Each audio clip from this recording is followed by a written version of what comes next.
Well, thank you, everyone. And in this last panel, we want to really draw the different threads of the conversation today together and come up with some conclusions and some next steps that we could all be taking in terms of the broad theme of the day, which is how do you scale up this whole movement around impact investing so that it does achieve the kind of impact that's necessary if the SDGs are going to be achieved by 2030, which seems really already quite close compared to what it felt like 2 years ago when they were launched. And you know, Amit's been around this field for a very long time.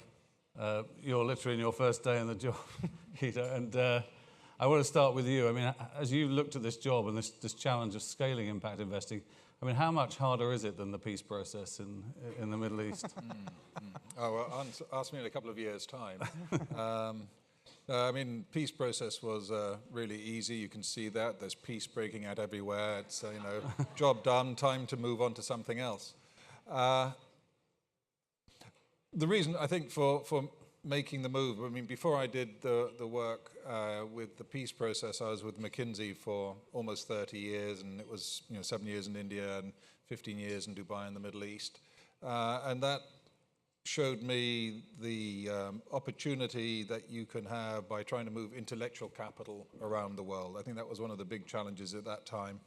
I think now with impact investing, we have this incredible opportunity to start moving financial capital around the world and trying to make both do well and do good at the same time. I don't see those as being mutually exclusive at all.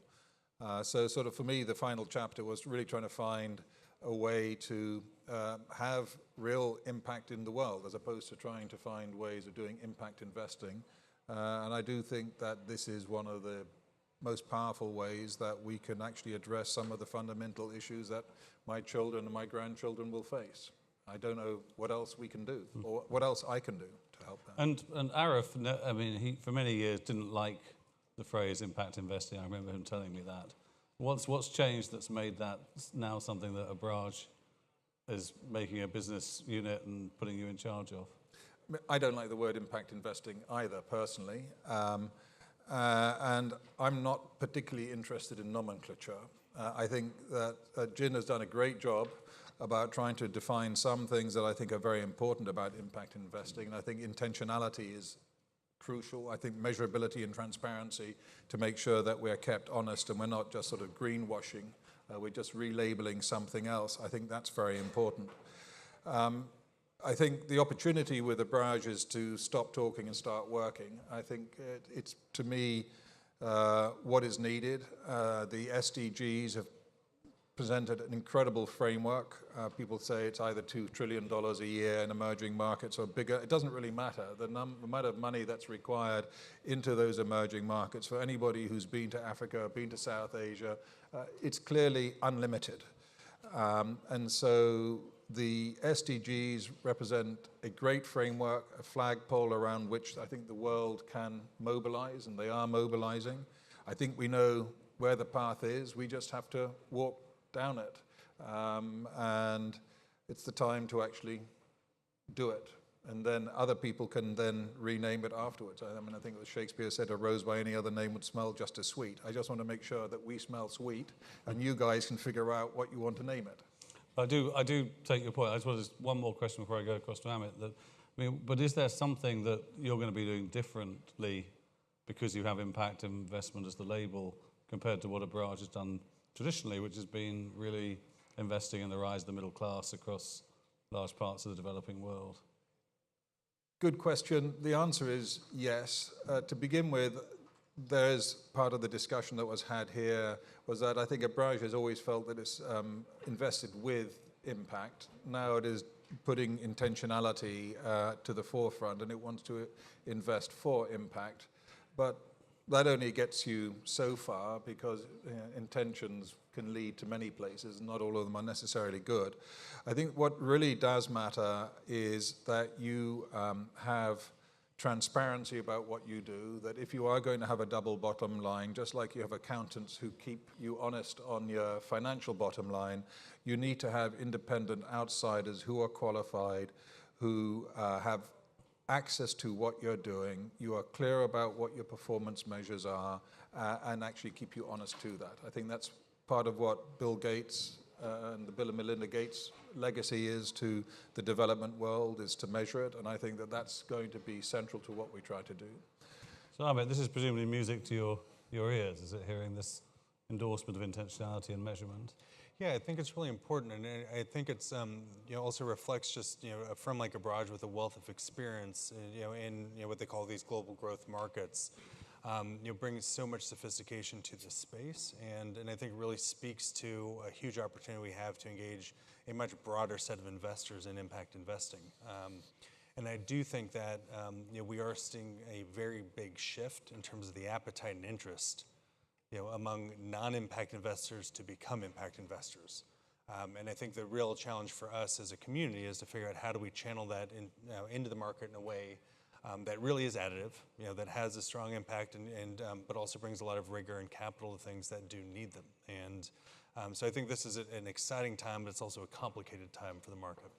And it does seem to me, having been around these circles a while, that you're right. There's been a definite step change in terms of the mainstream wanting this to happen, at least at the high level of, wouldn't it be good if capitalism served society and helped make it a better place? But it still seems to be a long way to go from that rhetorical change to really seeing significant amounts of money moving. So we get very excited about a $2 billion RISE fund at TPG, but in the scheme of things, that's not going to make a big difference as to whether we achieve the SDGs or not. So what needs to happen from your perspective to take us in a serious way towards scale? Yeah, and I think all these, kind of the announcements of new entrants in the market are positive things. Like, we of course, need not just to manage the announcement, but manage the results. But I do think there's signals of people entering this market and taking this seriously who may not have done so before. But I also think that when one of the things that represents a huge opportunity, but is a daunting challenge, is the scale of the social and environmental problems we face as a world, and the big gap in capital that we need to rise to those challenges and those problems. And I think that's where it's really on us to figure out how we go beyond the impact investment community, engage a much broader set of investors. I think some of them, one of the things that I actually think is quite exciting is that there are many more who are interested in this. But I think you're right. The question for us in the coming years is how much of that interest we actually are able to convert into action. And of course, of that action, we need to convert it into actual impact. And I think that is a big challenge for us. But one of the things that we're seeing is that we recently launched an institutional investor initiative, in part recognizing the opportunity, the inbound interest we were receiving from large institutional investors, so pension funds, insurance companies, and others. And I think there's I don't think they'll invest in everything in the impact investing market, but I do think there are very relevant opportunities. But there's a lot of education that's required. There's also some gaps in products that we can help fill as a market to help meet their needs, and also help them understand how their capital can be most useful to the needs on the ground. But I think the exciting moment now is that there is, ears are open. There's certainly investors who will never care about impact, but there are many, many who are interested. And I think there are also some, as Kito had mentioned, there are some concerns about, will this dilute the market? Will this undermine the integrity? I think those concerns are very real. But I think the question is, for us is, we can shape the way in which more investors enter this market. And I think that's where the real opportunity sits for our network. Well, let me push you a bit more on that because, obviously there's a lot of different approaches to saying capitalism ought to be more engaged with making the world a better place. You have things like the UN Principles of Responsible Investing, which now account for, $60 trillion of assets, but seems to be, in the most part, very thinly affecting the actual investment decisions that are taken in most of the institutions that are signed up. Or then you have ethical investing, you have ESG, then you have impact investing, which is quite hardcore intentionality and measurement. Do we need to embrace the broader tent to and change what that's doing, or do you just kind of want to say impact is right, everyone has to become intentional and measurement orientated? So it's a great question, and I think I I'll take ask you the same, Kito, in a second as well. Thanks, and I take a long view with this because I think one of the things that we've observed in the 8 years that the GIIN's been around is that we have seen a number of investors who start off in exploratory conversations actually become very active in the impact investing market. So my view is that I wouldn't call all these different things impact investing necessarily. Like I think it's important to preserve the integrity of what it means to be an impact investor. But I also think it's important to recognize that people undertake a journey, and that we should encourage people to go on that journey. And if you think about the evolution of the way that people think about impact in investing or whatever labels you want to use, how they think about values, there's a lot of energy many decades ago about avoiding harm. And then that kind of evolved into much more energy and interest in kind of mitigating risk. And now we're seeing a lot more interest in investing directly into solutions. And I think that's where impact investing has a ton of potential. But I also think that if people start in one of those other places and they're moving along the journey, I think that's a welcome thing. I'd much rather people think about any of these factors in any of these ways rather than doing nothing. And we have to be realistic about that it may take people a while to figure out that impact investing belongs in their portfolios. But my hope is that those first steps are the beginning of a journey and not the end point. And so I think that's it's really about kind of where the ultimate destination is for some of these investors. And my hope is that they make impact investing a big portion of their portfolios. So how do you view that question as well in terms of the broader tent versus the focus on building out impact from the core? I don't give an awful lot of thought to it, or haven't given an awful lot of thought to it. I will explain why. I've come to this from a bottom-up direction rather than top-down. I think it's very legitimate for everybody to ask the question, what is impact investing? How different is that from others, and what defines it? I come at from another end. I spent most of my life in the emerging markets, and I look at the problems that are out there, and I try to answer the question, how do you fix it? And then I'll let other people define how they want to describe it. So, I've just come back from a couple of years working and trying to figure out how to get to help alleviate the water problem in Gaza. In the end, we said all the other solutions on the table were too long-term, too complex. Let's just focus on drinking water, which is only 5% of all water consumption. Let's try to make that a beverage business rather than a water utility business. That will give employment to other people. It's just a different way of looking at a problem. It's trying to be a pragmatic solution to an awfully big problem. And then once you see it as being a beverage problem, you can start mobilizing the private sector into it. We heard this morning about what Royal Philips were doing. The CEO was here. And when you're into a lot of these markets, you simply see that if you're in India or if you're in African countries, there is simply no way that the government is going to provide the healthcare that's required. How can you, at scale, deliver 100,000 primary healthcare clinics into these markets in 5 years? How can it be like McDonald's rather than the current way that it works? These are the problems that I look at. And I think the answers to that is you're not going to do that until you get literally tens of billions of dollars mobilized to invest in it. To do that, you're going to have multiple partners, and there will be many people who will have a role. You can't do that as a single company. You can't do that just as the private sector. You have to have the public. You have to have the social sector. You have to mobilize philanthropy.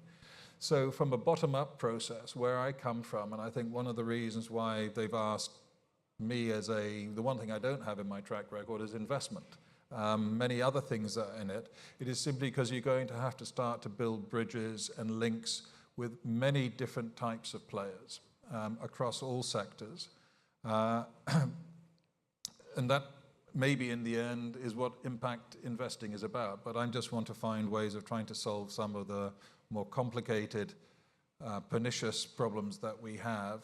And that will only happen if we mobilize capital at scale and capital at scale will only be mobilized if it earns market returns, which doesn't mean that there isn't a role for philanthropy for others, but that's what they do. It's not what I think I want to see as the mission that we have within Abraaj. I mean, it's interesting you bring up government because Sir Ronald Cohen is obviously one of the pioneers of this field, and he was reflecting in a speech at the Economist conference on impact investing. What was been the biggest disappointment over the 10 years that he's been using the term impact investing? And he was saying really the failure of government to embrace an outcomes-based approach to capital allocation has really been a big barrier to much faster adoption of an impact mentality, particularly sort of impact bonds, but also generally this sort of results-driven, change-driven, multi-stakeholder partnership. What thoughts do you have about how actually we can get government to be much more of a positive partner in this way? I mean, I think it was Gandhi who said, first they ignore you, then they laugh at you, then they fight you, and then they join you. And what brought down the British Empire was Mahatma Gandhi doing the Salt March. What does one little man, stick thin, how does he manage to make that happen? Because he showed the way that other people can follow. I think a lot of the work that GIIN has done has been able to show a spotlight on what relatively small companies in the philanthropy field have been able to do. That's inspired Arif, that's inspired Abraaj. Ronnie got me into Gaza. I mean, blame him for a lot of the reasons that I did a lot of the work in Palestine. And yes, he's also frustrated. But people will look back and see what he's done with his impact bonds. And if they are successful, then I think that will inspire other people to follow. So when you look at the world, you look at constituencies of people, there are people who are willing to be early movers. They're willing to take risks. They're willing to be disruptive. Bureaucracies are not built to change. They're built to not change. That's sort of what they're about. So this is one of the reasons why I feel passionate that the private sector has to get involved to drive this. We've got the money, we've got the mindset, we've got the capabilities. We just have to have the will and the inspiration. And I think the inspiration come from people who have got the track record and can show it to succeed. So that seems to be more of an answer that government's probably not going to move very fast. I don't think they're going to move very quickly at all. They've never moved quickly. I mean... So how do we get business to operate at scale to do this then? Because, I guess a lot of the impact investing community is focused on more the startup through early growth phase of businesses, and we still haven't got our Google of impact investing. Well, and so we now have, in Abraaj, we've got a couple of $1 billion in clean energy and in healthcare. I think that though is enormously important to make sure that we build a track record of success. If that isn't successful, then many people are going to shrug their shoulders and say, well, I told you so, you can't do good and do well. These are simply well-meaning people. What they needed to do was get some more hard-nosed financial investors to do that. I mean, that may be the outcome. I hope that's not going to be the outcome. If we can show a path to success, if we can define what the elements of that success are, then I think that other people will follow. I hope that they will be inspired by that, because I am completely convinced that this idea that doing well and doing good are mutually exclusive simply defies the reality that you see on the ground. That the opportunities for investment in so many of these growth markets are enormous. And if you are going to build a great institution, you only build a great institution by being deeply embedded in the communities and the values of the society in which you're working in. And that has to make you, if you've got deeper and broader roots, has to make you a better investor. And I think the evidence that GIIN and others have put together seems to support that. Do you want to build on that? Yeah, I do think that this is still, as much energy as there is around impact investing now, I think there's a lot of people who don't even know it's a possibility. And so when I think about if we're changing the way that investors or governments think about impact investment, I think we really need to take a long view. But I also think we need to own the urgency of this moment. You know, it takes a long time to change the way that people think about how they manage their money. You know, the notion of having an impact with your investments challenges long-held beliefs that are entrenched in the way our financial systems have developed. But what we now see is that there is a lot more kind of evidence and track record built by the people in this room who have been making impact investments. And so I think that we're in a very different place than we were when the GIIN was first started, because there had been actors who had been active for a long time, investors who had been doing this, but we're operating on a very different scale. We know a lot more about impact investing now, and we're able to kind of share that with a much broader audience. And so I think that there is an incredible opportunity here, but I also think we really have to make sure we keep front and center the urgency of the moment that we're in. Because I do think one of the things that really drives people to get into impact investing is a recognition of the urgency of climate change, of the urgency of inequality, whether it's in your own backyard or if it's around the world. And we have increasingly been seeing people who have been motivated by that from big commercial institutions, seeing a recognition that they actually need to think about this as part of their investment strategy. And one of the things that I like about larger institutional investors is that they, this term of, they're universal owners, so that they own the market in a sense, and so that they need to be thinking about the long-term sustainability of the market because they have to be in the market for the long haul. And what that does is it certainly changes the calculus of the way you think about the stability of economies and their sustainability. And so we have conversations now with large institutional investors. There's a pension fund that we met with in Northern Europe that said that their number one issue is climate change, because they see that as threatening the performance of their entire portfolio. And so they not only want to think about it from a risk management standpoint, but they want to think about how do they invest in making sure that they can reduce the impacts of climate change. And what are they doing differently? Well, I think they've actually been overhauling their investment strategy, where it's the top kind of category that they're looking for in terms of investment opportunities. So it's primarily investments in renewable energy. They're a huge investor, but it's been something that has been prioritized in the last 2 years for them. And it just wasn't, it's interesting to hear these kind of large institutional investors talk about this as the top issue that they're contending with. I will also add, I think it's really important that we obviously hosted this event at this time because of the UN General Assembly and all the great people it brings from around the world. I've been pleasantly surprised by the traction that the Sustainable Development Goals have had with institutional investors and larger financial institutions. I think it was, and I say pleasantly surprised because you hope that this will have traction with the private sector. But we've seen a lot of inbound interest, at the GIIN because of the SDGs. I will say there's less of it in the U.S. than there is abroad, but in Europe and Australia and other parts of the world, there are a lot of people who want to talk to us about impact investing because they're motivated by the SDGs. And I think that's an incredibly optimistic note to acknowledge, because it's not exactly what I would have expected when they were first launched. And it's interesting that you mentioned climate as well, because I think that was something that wasn't really part of the impact investing conversation quite as much 5 years ago. Yeah, and I think it's taken different shapes in different parts of the market. So in the UK, the language that was used historically was social finance and social investment. And so there was a task force for social investment. In the Netherlands, it's always been kind of a social and environmental conversation.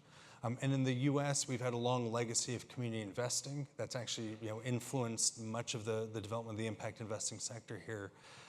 But we are now seeing a lot more integration across the board of people thinking about impact investing as a lens and pursuing a variety of social and environmental strategies within that.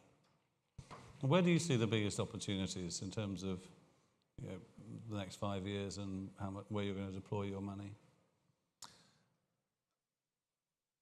First of all, geographically, Abraaj is committed to the global growth markets, the 20 markets with big population growth in them, which are going to be consumer-driven as opposed to being commodity-driven. So we certainly see that whole emerging markets and the growth markets as being an enormous opportunity. In terms of the SDGs, which ones of those provide the biggest opportunities? I think we still need to do quite a lot of more work on that. there's no doubt that having got into healthcare, and now that we understand it better, we see that as being a huge opportunity. Basically, for continents, they do not have anywhere close to having an adequate healthcare system to look after the people that they have. I mean, Nigeria every day has more babies born in it than all of Europe every day. I mean, the scale of the requirement is enormous. The 1 billion fund is but a pinprick in that. And so I'd say that certainly has almost limitless opportunities in it. We're looking at housing, low-cost housing, urban development, infrastructure. That is, I think, something that is very big. We're already into clean tech. Everybody knows what clean tech is. I think that has just got huge opportunities still in it. We will start looking at things like water. It's a bit more difficult to understand how you can make commercially viable opportunities in water, but we haven't really started looking at that properly yet. There may be when we scratch the surface harder. But if you look at urban growth, if you look at healthcare, if you look at infrastructure, those are already areas which are huge. And do you feel now that the debate about whether there's a penalty, in a sense, if you do impact, that's, in terms of returns, is that now over? And yeah, I think that debate continues on. I think there's a lot of different views about this, but the way we view this at the GIIN is that there's it's important to be clear about where there are different opportunities and where they have different types of results. And so there are, in my view, there are a host of impact investment opportunities that do not generate commercial returns but are still financially sustainable, that do play an important role in creating impact and could belong in any number of portfolios for the right type of investor. And there are, there's increasing number of opportunities that afford risk-adjusted rates of return, and we have a growing evidence base to support that. So I think there's kind of this either-or dynamic that I don't think is entirely productive, but I do appreciate the confusion of having both these things hold true at the same time. And I think it's important for us as a community, to be more clear about, both to investors, but also to entrepreneurs of what types of capital are available and what are the various expectations in terms of financial performance, as well as in terms of impact. And as you think about the scaling question, where do you see, which parts of the market do you think are closest to some kind of tipping point where things could really move fast? Well, I think that there's growing interest among family offices and high net worth individuals, and I think that has huge potential for the market because there's also a real appetite for the kind of earlier stage innovative approaches among some of those audiences. I also think there's as I mentioned earlier, there's a huge opportunity with institutional investors who small tickets to them are big tickets to the market, particularly at this stage of the market's development. I think one thing that we have not engaged as effectively as a global market is retail investment opportunities.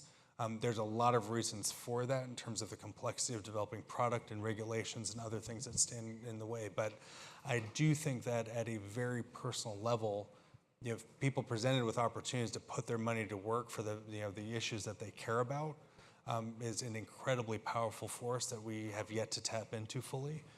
But my hope is that in this next phase of the market's growth that we do that effectively, because I think it'll be incredibly powerful for swaying just broader public awareness of the role that investment capital has as a sustainable force for good. Do we have any questions at all from the audience? I think there's a couple of microphones out there. Would anyone like to kick us off? Okay, I'll let you all have a think for a second and then we'll come back to you. But what do you think is a realistic goal for 5 years' time for how big this industry could become? Well, the way I hope it's realistic, but it's an ambitious goal. I wouldn't say it in terms of numbers of dollars, but I would like, I think it would be incredibly powerful if, impact investing became part of business as usual, where it was more common to find impact investments in an investor's portfolio than it was to not find them. So I think this dynamic now where you stand out because you're an impact investor, I'd like that to flip So you stand out if you're not an impact investor, which means that not everyone will be one, but it does mean that we've kind of reached that tipping point in terms of acceptance and market penetration. And what do you think that looks like then, for that to be every day?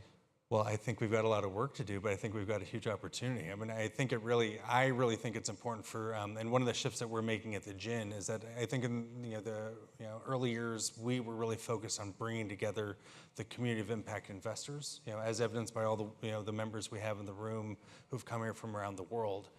That need continues, but I also think there's a role now, more so than ever before, for our network to play a role in shaping the way that others invest. So we have an impact on the way others investors think about their portfolios, and I think that's the real opportunity for us to work on together. And from your perspective, do you feel like that this is something that we can see dramatic movement over the next 5 years? I mean, I know you talked about the bottom-up approach, but I mean, does it feel to you already that there are much bigger changes afoot?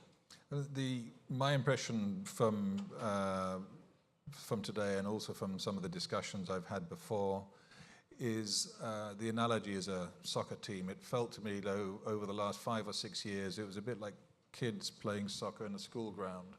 There was lots of movement of the kids, but not much movement of the ball, because they were all crowding around the ball. I think people now have said, okay, we're now going to play adult soccer, and people play different positions. Philanthropy plays one position, government plays another, private equity can play another, and hopefully we'll get to the point where actually the people don't move so much, but the ball does. I mean, that seems to me we're in that transition point, and there is now a much more mature discussion around positions and how to play in that. So I do think that we are at a turning point, but I don't know which way we're going to turn. And you've got TPG with Rise. Well, if that isn't successful, and you've got Abraaj with a similar amount of money, and if that's not successful, then I think we will all be very disappointed. I'm quite confident that there will be success, and that will then start to breed more and more success. So one of the reasons for having chosen to do this is because I'm into the optimistic side, that I think we're about to have the potential to do something that's very important. And just to remind everybody what they probably know already, since 2009, balance sheets have shrunk $2 trillion in terms of the amount of money they deploy internationally, and foreign capital movements across borders have declined 65%. If you go out to Africa, if you go out to India, you see that. And these abstract figures become very real in terms of the amount of suffering and the slowdown in growth that's out there. And we really have to find a way of deploying capital at scale just to fill up what has already left in terms of traditional capital. And I mean, to build on that, are there particular things that that the international community needs to do to make sure that the next round of emerging market investing, of cross-border investing, doesn't prove to be as brittle and short-lived as the last one was? Certainly, when you talk about cross-border flows of debt, that's the most volatile of all, and that's the riskiest of all. So maybe the $2 trillion decline in the balance sheet is maybe no bad thing.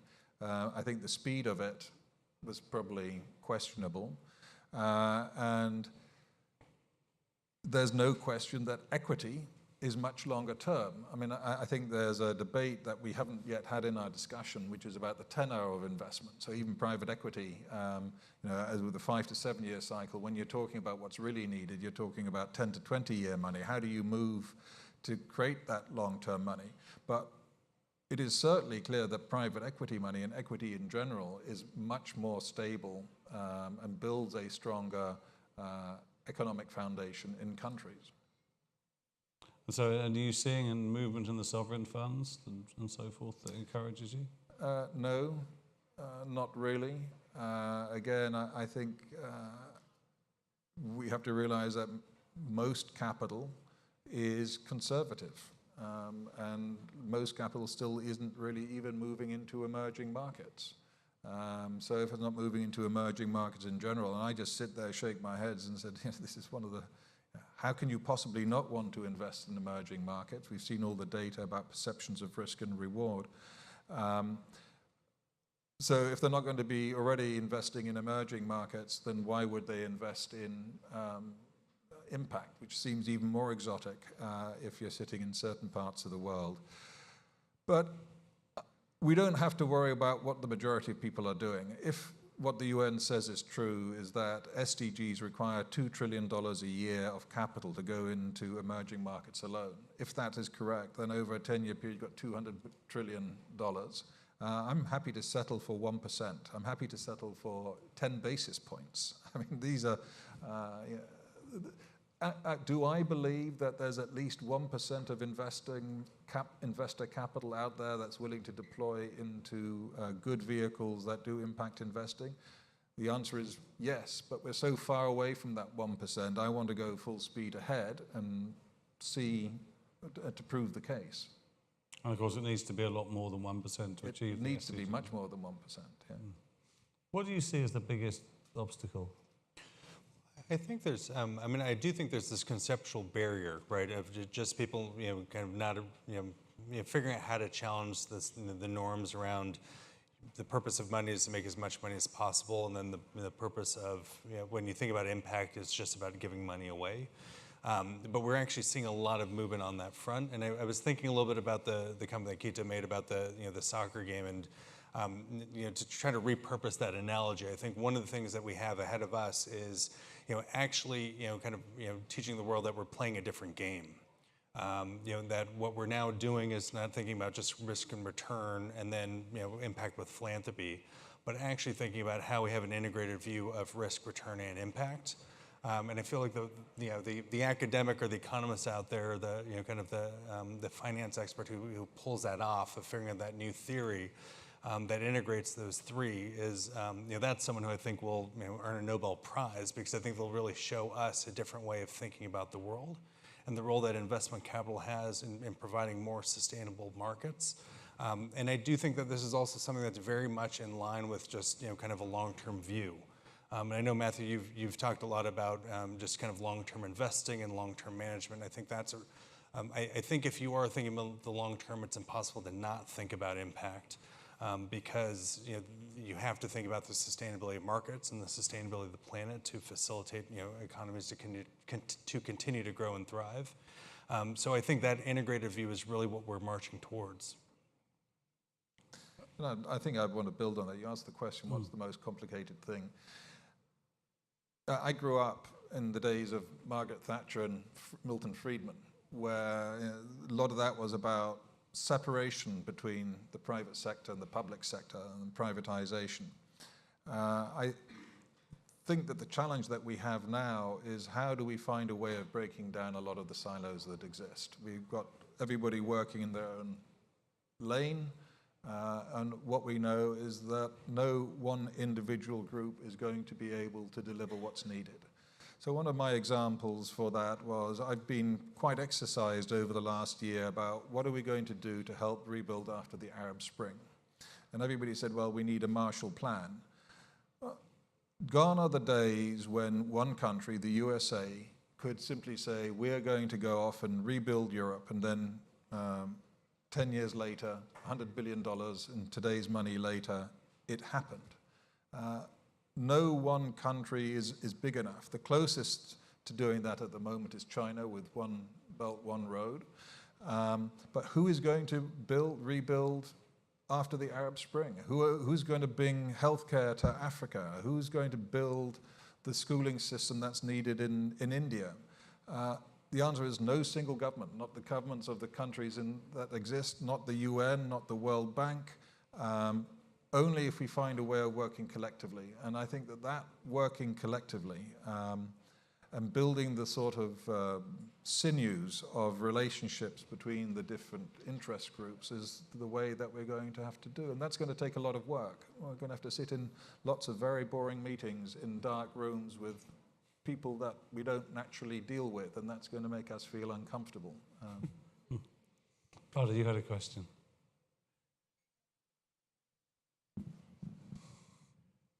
Couldn't let you get through the panel session without one question from the audience, but take us through the evolution behind the science, or the evolution of the science behind measuring impact. Where have we come from? Where are we today?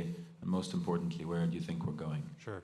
Yeah, absolutely. I'll try to do it very briefly. But I think a lot of the discussion, I think, when people were first developing metrics around social and environmental issues, I think a lot of it was actually about kind of accountability and compliance.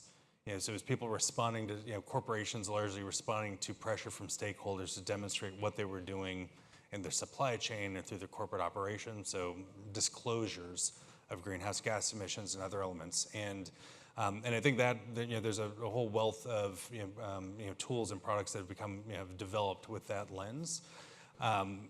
What I think that we started to advance when we launched the GIIN was in launching IRIS, which is a catalog of financial performance measures for social, environmental, and financial considerations. Was starting to create metrics that people would manage to. So what are the metrics where you're trying to accomplish impact across a variety of sectors. And so it's and what we learned was that those metrics are critical. We need common definitions, but they alone weren't enough to really move the needle in terms of how people thought about their impact. And so there were a variety of tools, and we played a role in this in helping to advance progress on impact measurement. What I think we're seeing now is much more around kind of impact integration and how you manage towards greater impact. So using impact not as a way of just demonstrating that you're doing something good, but as a way of informing entrepreneurs or investors to think about what are the things that actually, what are the goals that I've set for my organization or for my portfolio, and how can I actually manage to getting meeting my goals or even outperforming my targets. And I think that taps into one of the things that the private sector is really good at. And we heard that on the corporate panel earlier today. Where the CEO of Philips was talking about we measure everything, and we're really good at figuring out once we can figure out something to measure how we manage towards achieving it. So I think the market's moving in that direction. I also think it's a very uneven market in terms of the capabilities that exist today, and that's why at the GIIN we spend a lot of time with our network as well as with things that we publish to help kind of elevate the game when it comes to impact measurement and management. Great. Well, we're pretty much out of time, so I want to ask before we head off for drinks, each of you, you've got an audience full of people who are either active impact investors or at least interested. What challenge would you throw out to them as they go away from this meeting to maybe what they could report back on in a year's time as having done? My big thesis is the time for thinking, whilst that isn't over, is getting diminishing marginal returns on it. I think a lot of the thinking has been done. I think it's now the time to move into action. And as you move into action, think about materiality and relevance. The scale of the problems that we are facing require a very big solutions. And are we being ambitious enough in translating ideas into action? Yeah, I think it's a really special moment for us, right? We know the need is great. There's no doubt about that. And if you follow the news, it's kind of depressing to hear about all the things that are going on in the world that need a stronger response. We also, with a room full of people who have been active impact investors for some time, know that we don't have all the solutions, but we have a lot of them. And I think the task for us is to recognize the role that we have in the world that sits outside of this room, who are looking for leadership and making progress on all the social and environmental problems that we're facing. And so the goal for us is that we need to set our sights higher because we're setting the sights for everyone else. So if they're looking to us for leadership, then we have to aim high. And I think that means that we have to embody the ambition that we would like others to follow. So I do think there's a huge opportunity for us. I think the world needs us to step up, and so I think this is a really exciting time for us to challenge ourselves as a community to aim higher and to make sure that we can actually realize the full potential of impact investing in achieving the SDGs and having an impact on the planet as a whole and on communities at a local level. So the time for action and the time to aim higher, I think those are two great notes to end on. Thank you both. Thank you, Matthew.